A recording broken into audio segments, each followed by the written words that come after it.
بسم اللہ الرحمن الرحیم۔ عبداللہ بن مبارک ایک مشہور بزرگ تھے۔ ان کی عادت تھی کہ ایک حج کرتے، دوسرے سال خدا کی راہ میں کافروں سے جہاد کرتے اور تیسرے سال تجارت کرتے۔ اس تجارت سے انہیں جو نفع ہوتا وہ اپنے شاگردوں اور دوسرے ضرورت مند لوگوں میں تقسیم کر دیتے تھے۔ ایک دفعہ وہ حج کے لیے گئے۔ حج سے فارغ ہو گئے تو تھوڑی دیر کے لیے کعبہ شریف میں لیٹ گئے اور ان کی آنکھ لگ گئی۔ انہوں نے خواب میں دیکھا کہ دو فرشتے آسمان سے اترے ہیں۔ ایک فرشتے نے دوسرے فرشتے سے پوچھا، اس سال کتنے لوگ حج کے لیے آئے ہیں؟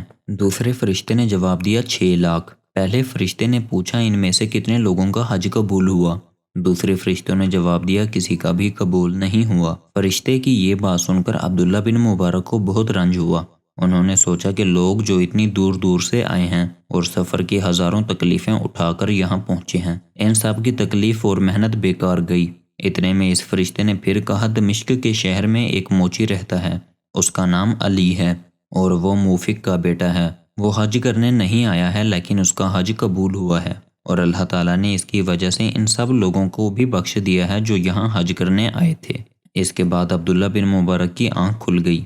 اپنے خواب کے متعلق سوچا تو فوراً جی میں چاہا کہ مجھے دمشق جانا چاہیے اور اسی شخص کی زیارت کرنی چاہیے جس کا نام فرشتے نے علی بن موفق بتایا ہے۔ یہ سوچ کر وہ دمشق کی طرف روانہ ہو گئے۔ دمشق پہنچ کر انہوں نے اسی شخص کا گھر تلاش کیا اور دروازے پر جا کر دستک دی۔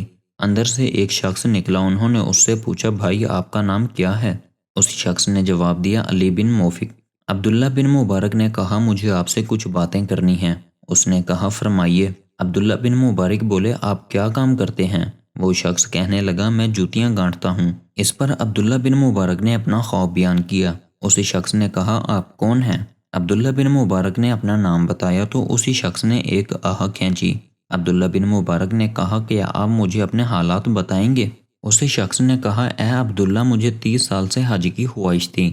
میں جوتیاں سی کر رقم جمع کرتا رہا۔ اسی طرح میرے پاس 3000 درہم جمع ہو گئے۔ اس سال میں نے حج کا ارادہ کیا۔ میری بیوی کے ہاں بچہ ہونے والا تھا۔ ایک روز اس نے مجھ سے کہا، آج پڑوسی کے گھر سے گوشت کی خوشبو آ رہی ہے، اس سے میرے لیے کچھ گوشت مانگ کر لاؤ۔ میں پڑوسی کے گھر گیا اور اس سے سالن مانگا تو وہ کہنے لگا، 7 دن سے میرے بچوں نے کچھ نہیں کھایا تھا، فاقے سے ان کی جان نکلی جا رہی تھی۔ اتفاق سے میں نے ایک جگہ دیکھا کہ ایک گدھا مرا پڑا ہے۔ میں اس کا تھوڑا سا گوشت کاٹ لایا اور اس سے سالن بنایا ہے۔ یہ سالن تمہارے لیے حلال نہیں ہو سکتا۔ پڑوسی کی بات سن کر میں نے اپنے آپ سے کہا، بدبخت، تیرے پاس 3000 درہم ہیں اور تجھے یہ معلوم نہیں کہ تیرے پڑوسی کے بچے 7 دن سے فاقے سے ہیں۔ میں اسی وقت گھر سے وہ 3000 درہم اٹھا لایا اور اپنے پڑوسی کو دیتے ہوئے کہا، یہ لو اور ان سے اپنے بال بچوں کا خرچ چلاؤ، میرا حج یہی ہے۔ عبداللہ بن مبارک نے موچی کی یہ داستان سنی تو کہنے لگے، میرا خواب سچا تھا اور فرشتے سچ کہتے تھے۔ اللہ پاک ہمیں بھی اپنے پڑوسیوں کا خیال رکھنے کی توفیق عطا فرمائے۔ مزید اس طرح کی اچھی ویڈیوز کے لیے ہمارے اس چینل کو سبسکرائب کرنا نہ بھولیں۔ آپ سے ملاقات ہوگی انشاءاللہ اگلی ویڈیو میں۔ اپنا خیال رکھیے گا۔ اللہ نگہبان۔